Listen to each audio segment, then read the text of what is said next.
Olá, você internauta que está conectado no site SB 24 Horas. Seja bem-vindo a mais uma edição do Bola na Web, versão 2016, aqui dentro do site SB 24 Horas. E nesse formato novo, que nós começamos a trabalhar agora em 2016, nós vamos falar hoje um pouco do Karatê. Para quem não sabe, aqui em Santa Bárbara do Oeste, nós temos a Seleção Barbarense de Karatê e nós também temos o João Donizete, que ele é técnico da Seleção Brasileira de Karatê Interestilos. Isso é muito legal, porque leva o nome da cidade, leva o nome da nossa região para vários lugares do Brasil. João Donizete, muito obrigada por atender o nosso convite, aceitar e participar do nosso programa. Eu queria que você começasse a falar um pouquinho. O que é o Karatê Interestilos, que você é técnico da Seleção Brasileira, assim para o internauta como eu, que não conhece muito sobre o esporte? O Karatê Interestilos é assim, são duas confederações no Brasil muito grandes, né, que é a CBK e a CBKI, na qual eu sou técnico. O que diferencia das duas são praticamente as regras, né? Uma está ligada diretamente ao COI, a outra já está tentando entrar ainda.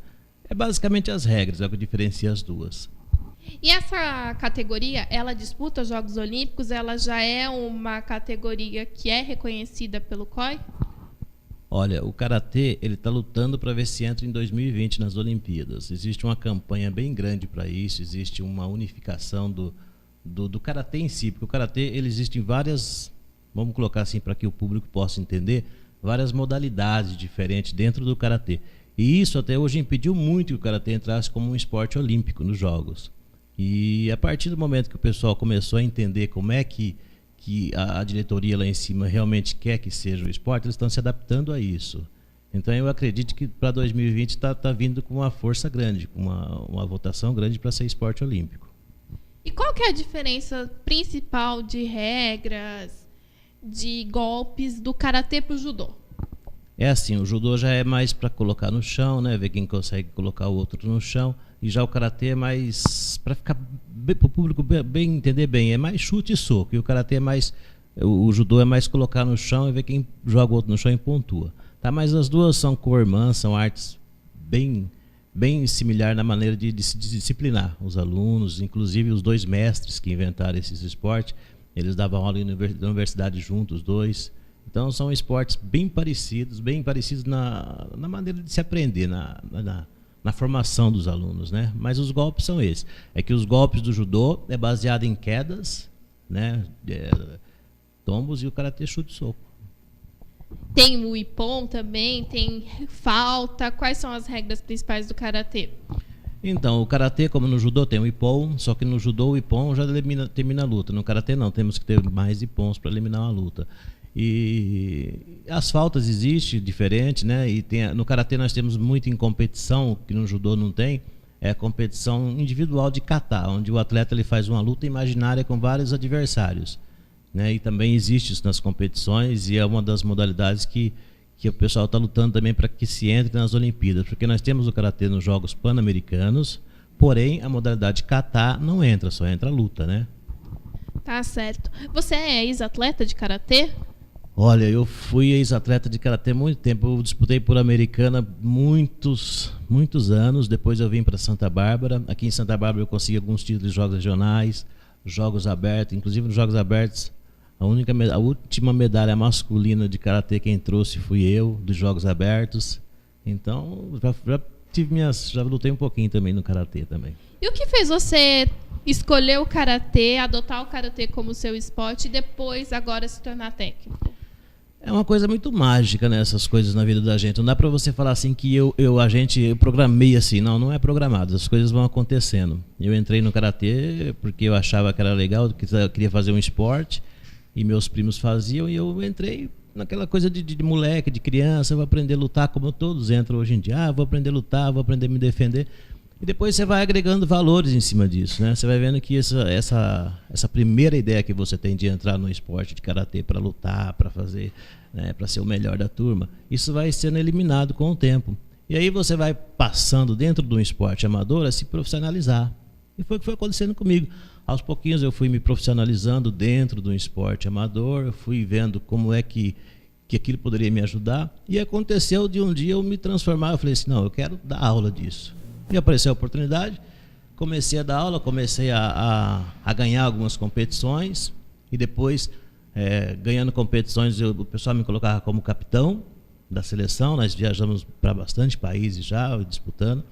E enfim, até que aconteceu também de me convidar a ser técnico da seleção. Eu tenho uns 12 anos que eu estou como técnico da Seleção Brasileira de Karatê Interestilos. Estou lá.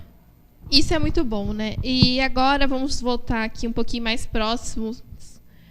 A Seleção Barbarense de Karatê, como que ela é composta? Ela é formada por categoria? Como que é? A categoria vai desde os 5 anos de idade até 70 anos. Tá? Temos todas as categorias envolvidas. Para os jogos regionais, vamos falar um pouquinho dos jogos regionais, que ele é um pouquinho mais forte, é uma competição um pouquinho mais seletiva. Só de 18 anos para cima para a luta, de 16 para cima para fazer o kata. Então, é um só por categoria, já é um processo bem mais seletivo. Agora, nas competições da federação, que são as etapas que acontecem em São Paulo, no Brasil inteiro, elas são divididas desde o mirim, que é de 5 anos, até o master, que vai até 65, 70 anos, tá? Essas categorias aqui em Santa Bárbara, nós temos atletas, praticamente todas elas. Nós temos atletas desde o mirim até o master. E vai ser o que vai acontecer agora aqui na próxima final de semana em Santa Bárbara, é uma dessas etapas. Antes de falar um pouquinho dessa etapa, nós tivemos recentemente o Jori, que aconteceu na cidade de Americana, né, os Jogos Regionais do Idoso. Aí agora, em julho, a gente vai ter os Jogos Regionais também, que vai ser na vizinha Americana. Teve alguém que participou do Jori na categoria Karatê? Não, no Karatê a gente não participa do Jori, tá? A gente só participa dos Jogos Regionais e depois dos abertos, classificando, lógico, os abertos. Só essas duas. Legal. Vamos falar um pouquinho do evento que vai ter esse final de semana, domingo agora, que é dia 29, né, de maio. O mês já foi aí praticamente. Que evento que vai ter? Vai ser no ginásio de Janiro Pedroso. Ele é aberto ao público, quem quiser ir lá conferir, conhecer um pouquinho do Karatê. Queria que você falasse um pouquinho desse evento, João. É um evento aberto, é uma etapa do Paulista, tá? Todos os meses nós temos uma etapa onde o atleta ele vai conseguindo pontos e ranqueando, e no final do ano ele, né, vai tentar chegar no final do ano sendo um dos primeiros ranqueados da federação. Essa que vai ter em Santa Bárbara é uma dessas etapas. É onde as academias que estão afiliadas de todo o estado de São Paulo vêm para essa competição. A gente espera que aproximadamente de 500 a 600 atletas estejam participando. Vem atletas da Baixada Santista, vem atletas lá da região de Presidente Prudente, então nós abrange todo o estado. Então vai ter bastante atletas, vai ser uma festa bonita que vai acontecer no domingo, tá? Estamos aí batalhando para que tudo dê certo. Então ela é uma etapa do Paulista e depois ela classifica para algum tipo de brasileiro? Como que funciona? Sim, ela é uma etapa do Paulista. A etapa do Paulista, o atleta ele vai pontuando entre o primeiro, segundo e terceiro colocado, né? E ao longo do ano existem as etapas. Tem o Sul-Sudeste, depois tem o Brasileiro. E nessas competições a gente forma seleções paulista. E no caso, o mês que vem agora, nós temos uma competição em Dublin, lá na Irlanda.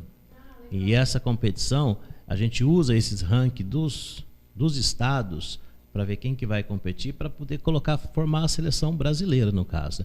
Então, esse ranking que está acontecendo, que vai acontecer essa etapa do Paulista aqui em Santa Bárbara, ele é tão importante que dali a gente tira depois a seleção brasileira lá na frente, né? Então, a importância é grande dela. Legal. E hoje a seleção barbarense conta com quantos karatecas?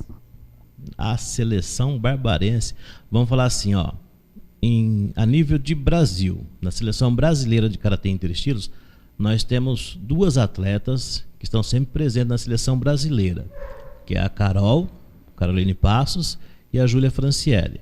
As duas estão sempre, né, já foram bastante vezes para fora representar o Brasil mesmo. Elas têm quantos anos? Elas são do adulto, de 18 anos até os 35 anos, tá? Então nessas faixas aí, uma deve ter 34, outra deve ter 27. Tá? Legal. E depois nós temos o pessoal assim, do ranking, nós temos uns 6 classificados no ranking, mas não existe assim uma seleção, né? O pessoal vai participando e vai montando o ranking. Aí aqueles primeiros do ranking é que são formados depois das seleções, tá? O nosso pessoal barbarense que compete da nossa turma ali, nós temos mais ou menos uns 50 que compete, tá? Bastante, né? Um número significativo. João Donizete, nós já recebemos o pessoal do futebol americano, Muay Thai, natação, e todos batem na mesma. E o último entrevistado foi o Jairo Araújo, que assumiu agora a presidência do União Barbarense. E todos batem na mesma tecla, que é difícil ser um esportista no Brasil. Questão financeira, questão de apoio, tem a questão também da... tudo bem, tem que ter um incentivo público, mas tem que ter um incentivo privado também, porque quem lucra são as empresas do segundo setor, né? Então, como que é para o karatê, você que já tem uma experiência em seleção brasileira e aqui em Santa Bárbara do Oeste? Olha, nós temos agora essas duas atletas, elas estão classificadas a competir lá na Irlanda, dia 15 do mês que vem, agora dia 15 de junho. As duas não vão competir porque não tem condições financeiras para isso. Não existe uma verba, não existe uma empresa. E quando você consegue alguma coisa, alguém vai dar R$100, R$150, né? É como pedir esmola. Agora você imagina, uma competição dessa, você gasta R$10 mil para competir, para você ir, e tudo que você tem que pagar para se alimentar. Então, você tem que ficar 2, 3 anos pedindo esmola para poder conseguir fazer uma viagem para representar o seu país. Então, quer dizer, a gente perde muito por isso, mas muito. Se já é difícil nesses esportes coletivos, que realmente tem um público melhor, que não existe bola, né? Imagina no esporte como o karatê. Ele é amador, mas é um esporte que, né, o espaço na mídia é muito pouco. Então, o retorno para as empresas é muito pouco. Então, é difícil investir. Então, acontece isso. A gente vai com a seleção para fora e muitas vezes a gente peca por isso. A gente vai com a vontade, com a garra, mas como a gente sabe que não tem incentivo, nem sempre leva seus melhores. Existia, alguns anos atrás, quando era liberado, quando se podia fazer bingo, o governo, né, dava uma verba onde se destinava ao esporte. Então, essa verba ajudou bastante. Depois, o governo fez o Bolsa Atleta. Inclusive, essa atleta Júlia conseguiu 2 anos o Bolsa Atleta do governo federal. Era onde ajudava. Mas agora também já está com 2, 3 anos que essa verba do Bolsa Atleta também não sai mais. Ela não existe mais. Então, a gente fica muito sem ter o que fazer. A gente vai com o que pode. Aqueles que têm condições financeiras, vai. Quem não tem, infelizmente, fica de fora. É uma condição financeira alta, né? Porque, que nem para a Irlanda, uma passagem custa o quê? Uns 3, 4 mil reais, mais ou menos, para ir, para voltar. Aí tem mais hotel, mais alimentação. É na Europa, é euro que tem que comprar, e o euro para o real deve estar, acho que uns 5 reais o euro, mais ou menos, né? Aí tem alimentação, tem o transporte, porque você vai chegar lá, você não... Tem negócio aqui que você tem um carro, tem uma bicicleta, sabe andar de ônibus, né? Tem táxi, tudo. É difícil mesmo, é complicado. Mas é importante que tenha pessoas como você que são incentivadoras, que não deixam a peteca cair e que estimulam os atletas a continuarem. A gente faz o que pode, a gente vai tentando ao máximo, a gente vai junto. Quando for para pedir esmolas, a gente vai junto e faz aquelas festinhas que a gente costuma fazer de bingo, isso e aquilo. Mas a arrecadação, mesmo assim, ainda é muito, muito pouca diante daquilo que se gasta lá fora, né? Para você ver uma taxa de inscrição de um atleta, só a taxa de inscrição para ele competir em uma competição internacional se eu não me engano, está 140 euros. Uns 600 reais. Só uma taxa de inscrição. Então, né, como é que faz? É difícil, fica complicado. Então a gente perde muito por isso. Essas 2 atletas minhas, o que elas já fizeram esse ano para tentar aí, se falar aqui, o pessoal pensa que a gente está falando de pessoas que estão, né, não é atleta, são pessoas que estão mendigando uma carreira, uma vontade, um sonho. Já viajaram bastante, elas têm bastante experiência, são atletas experientes, já viajaram à Europa bastante vezes, já viajou para os Estados Unidos, bastante lugares, quando tinha o Bolsa Atleta. Agora, cessou tudo, elas têm que fazer essa mendigança, vamos colocar dessa forma. E é importante, né? Porque tanto o esporte quanto a cultura, e com a educação, são as válvulas de escape que formam cidadãos para o mundo. São as bases, né? E a gente vê como o nosso país ainda é subdesenvolvido nessa questão. Não só nessa, né? Em várias outras. Tem, lógico, tem saúde, que é prioridade, mas é que educação, esporte, cultura não tem como, né? Teria que ser, era essencial, deveria ser obrigação em todos os países. Como em vários países que a gente viaja, países de primeiro mundo, onde você vê que na escola eles são obrigados a fazer um esporte. É diferente, aqui não, aqui coloca-se, vai se quiser. Né? Lá não, lá é como matéria, você é obrigado a ter um esporte, a se doutrinar, por quê? Porque eles sabem que lá na frente o que eles vão gastar, né? Isso parece historinhas repetidas, mas é o que acontece. O que eles vão gastar depois na saúde, com a própria polícia, é muito maior o gasto do que ele investir no esporte. E você falando aí de que fica fora, que o esporte vai perdendo assim, todo esporte tem que ter um herói. Todos os esportes, para você ter os seguidores, para você ter alguém lá embaixo, seria muito interessante que todas as modalidades esportivas tivesse alguém que... Uma referência, né? Isso, para aqueles pequenos, aqueles que estão começando, ter um ponto para onde ele vai chegar, tem que ter um ponto de referência. E quando você, na cidade que nem a nossa, nós tínhamos aí, ó, eu cheguei a ter aqui em Santa Bárbara, na época que o governo federal ajudava, só para você ter uma ideia do quanto vale a ajuda do governo, vale a ajuda. Nós terminamos um ano e eu tenho registrado com 1.200 alunos de Karatê. Caramba, na Secretaria de Esporte. Depois que foi saindo isso aí, esse número caiu assim 50%, 60%. Por quê? Porque não se tem um ponto de referência. O aluno que está começando, ele vai, treina um pouquinho, mas ele não tem aquele entusiasmo de chegar onde está aquela pessoa. É o que acontece no futebol, né? O Neymar, né? Eu quero ser o Messi, eu quero ser o Neymar, eu quero ser o Cristiano Ronaldo. Ainda que em alguns esportes a gente consegue ainda, por exemplo, na natação, o Cielo, que era aqui de Santa Bárbara, né? No judô também deu uma caída nas referências, né? Mas eu me lembro muito quando tinha o Aurélio Miguel. Recentemente o Flávio Canto, que agora é comentarista da Sport TV. Aí tinha o mesa tenista, o Hugo Yama, né? E tinha várias referências. Na natação tinha um Xuxa, um Gustavo Borges, agora tem o Thiago Pereira, o Cielo, que são de uma nova geração. Mas acaba se perdendo muito. Porque isso a gente vê que é muito forte, por exemplo, nos Estados Unidos. Fala natação, Michael Phelps. Fala de basquete, aí é o fulano de tal. Fala de judô. Sempre tem uma referência. Sempre tem uma referência, mas por quê? É o que você disse. Eles, para entrar numa universidade pública, que lá não tem, acho que nem universidade particular, eles sempre têm que praticar um esporte pela universidade. Então, assim, a gente vê sempre em filme de adolescentes, essas coisas, é o mais do mesmo, mas é o que é realidade mesmo, né? Quando você tem bastante para você selecionar, você consegue selecionar bons, muito bons. Agora, quando você não tem bastante, quando não existe referência, não existe quem pratica.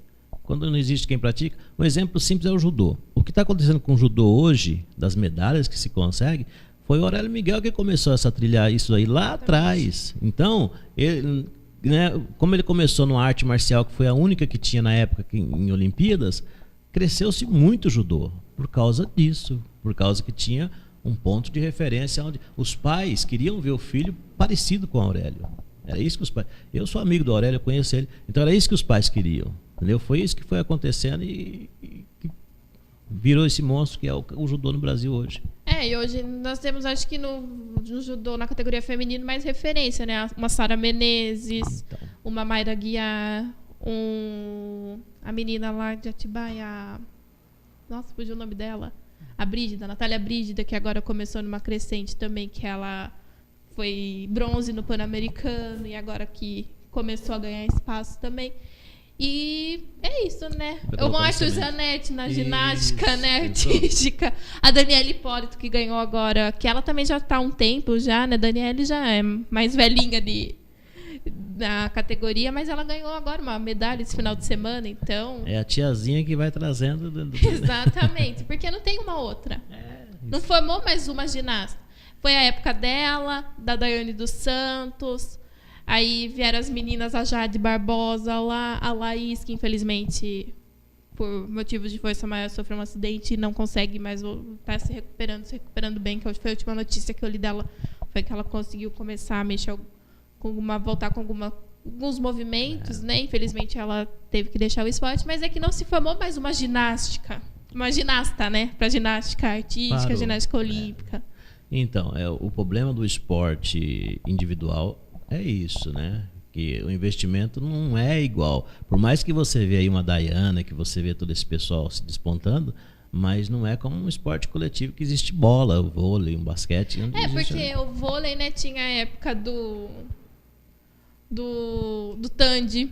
Aí veio a época do Giovanni. Aí eu lembro que tinha a Vina, que tinha a Ana Moser. Sempre tem, né? Aí foi reciclando. Acho que agora chegou o Gibaneles, né? Que todo mundo vai. Narração do Galvão Bueno, né? O Gibaneles, o Giba. E agora continua, que tem o filho do Bernardinho lá. Sempre se então, refazendo. Sempre se refazendo. Basquete é a mesma coisa, né? Que tinha. Começou com o Oscar lá atrás. Com o Oscar, exatamente. Aí depois veio a Hortência. A Paula, que conseguiram medalha nos Jogos Olímpicos em 92, 96, né? Que foi em Atlanta. Depois veio o Anderson Varejão, que está lá nos Estados Unidos, porque não tem como jogar aqui, ele teve que ir para fora. Tem que ir para fora, ele tem que buscar espaço. Bom, e João Donizete, o investimento no judô, o material para quem pratica, é um investimento alto? Do karatê. Do karatê, desculpa que a gente foi pro judô, né? O investimento do karatê, olha, eu costumo falar assim, que o karatê é um dos esportes mais baratos que existe. Tá? Você vai comprar um kimono, você compra um kimono com R$90. É o que precisa. Para você competir, você usa um protetor de mão e um protetor bucal. Esses dois aí, vou colocar mais R$100, os dois. Então, é isso. E isso aí você vai usar 2 anos, 3 anos, né? A criança não, que ela vai crescendo, então ela vai trocando por causa disso. Mas um adulto, é isso que ele vai usar durante 2, 3 anos.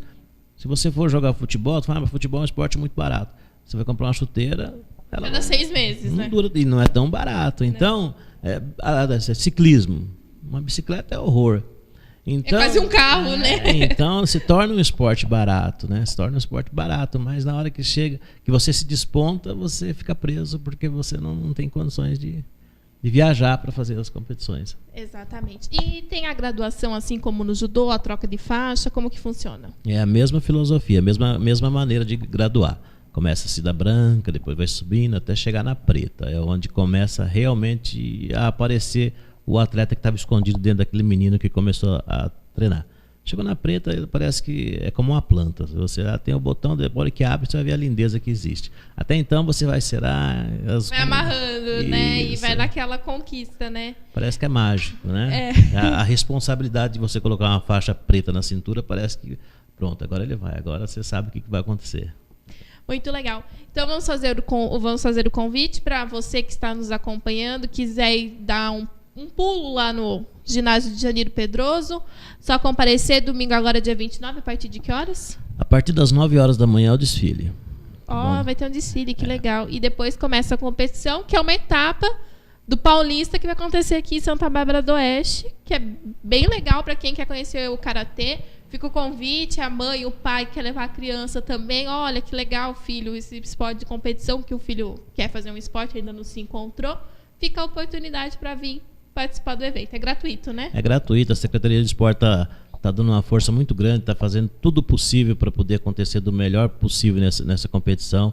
E até para os pais, né, como um esporte disciplinar, que nós temos na Secretaria de Esporte lá, o judô, o karatê, que são esportes de muita referência entre psicólogos, Então, para vocês conhecerem, porque existe aquela coisa que vou colocar meu filho para aprender a lutar. Eu vou colocar, então, para tirar essa coisa dos pais, né? Não precisa ter esse medo. Até mesmo nas competições existe uma segurança muito grande, onde a federação ela cede um protetor de cabeça, um protetor peitoral, um protetor de mão. Existe um acervo de segurança para que não se aconteça nenhum acidente. E outra coisa, o karatê é um dos esportes onde menos acontece acidente. Então, existe aquela coisa dos pais, eu vou colocar meu filho para lutar, eu não sei até... Apanhar, para bater, né? Eu não sei até que ponto eu estou investindo em violência no meu filho. Então, seria interessante que os pais fossem assistir, ver como funciona, conversar sobre o esporte com alguém que faça, para ele entender o que acontece e, às vezes, tira o filho dele de algo que eventualmente poderia acontecer lá na frente e o esporte evita que isso aconteça. É muito interessante, né? Porque hoje a geração é muito do ficar aqui no computador, no celular, no tablet, no videogame, e isso é muito ruim, né? Eu sinto uma diferença grande da minha geração para a geração agora, porque eu ainda brinquei na rua. Apesar de ter desenvolvido muito, eu tinha mais contato com o desenvolvimento de coordenação motora, né? Que hoje a criançada não tem. Se falar direita, eles erguem a mão esquerda. Se fala esquerda, eles erguem a mão direita. E isso é importante, que tanto o judô quanto o karatê desenvolve isso também na criança, a disciplina, coordenação motora, e isso é muito importante. A socialização em si abrange muito, né? Então, eu tenho uma filha de 6 anos e uma neta de 6 anos. Nossa! Então, eu sei o que eu passo para poder passar o esporte para eles, né? Então, a gente obrigado, nós somos obrigados a fazer os nossos filhos a praticar um esporte. Porque sem um esporte é muito incerto o que vai acontecer lá no futuro, né? Eu já criei uma filha, tenho uma adulta já, e estou com uma filhinha e uma netinha. Então, eu tenho como obrigação a tentar fazer o melhor. E eu sei que uma das coisas que eu consigo no melhor para elas é investir no esporte. Isso é muito bom. E elas praticam karatê já? A minha mais novinha eu estou tentando fazer, ela está indo, está começando a gostar. Agora a minha netinha ainda não, ela está meio com receio ainda também, mas vai chegar lá. Uma ou outra elas vão fazer. É muito importante fazer um esporte, fazer uma dança, né? Um balé, um hip hop, o que seja para pôr essa criançada para movimentar, né? Tem que fazer. A única coisa que eu sempre aviso para os pais é o seguinte: esporte não educa ninguém. Exatamente. Mas agora quem está à frente do esporte é o que vai educar. Então, quando você for buscar algum profissional para trabalhar com seu filho, procura conhecer. Só isso. E você deixa lá a convivência no meio em si, com um bom profissional na frente, é a ajuda que o seu filho precisa para se desenvolver como gente, como homem, como pessoa. Exatamente. Bom, João Donizete, eu agradeço a participação. Foi muito legal aprender um pouquinho mais do karatê. Aprender um pouquinho, não, eu que sou meio leiga no assunto, conheço um pouquinho do judô, mas do karatê ainda não tive tanto contato, mas já esclareceu bastante dúvidas. Fica o convite, então, pessoal, dia 29 de maio, domingo, a partir das 9 horas da manhã, no Janeiro Pedroso, a etapa paulista aqui em Santa Bárbara do Oeste. Venha conhecer o karatê e, quando precisar, o nosso programa aqui, o Bola na Web, está aberto para você e para os seus atletas também. Eu fico muito agradecido. Esses espaços para a gente é de essencial valor. Vocês não têm a dimensão que é o valor que vocês estão dando para o nosso esporte. Nós precisamos muito disso. Então eu quero agradecer demais a vocês pelo espaço que vocês abriram para a gente. Por nada. Fica o convite. Quando quiser também trazer algum atleta, fica à vontade. Tá joia. Tá bom? E para você que nos acompanhou nessa edição do Bola na Web, meu agradecimento, né? Meu muito obrigado e espero vocês na próxima semana. Até lá.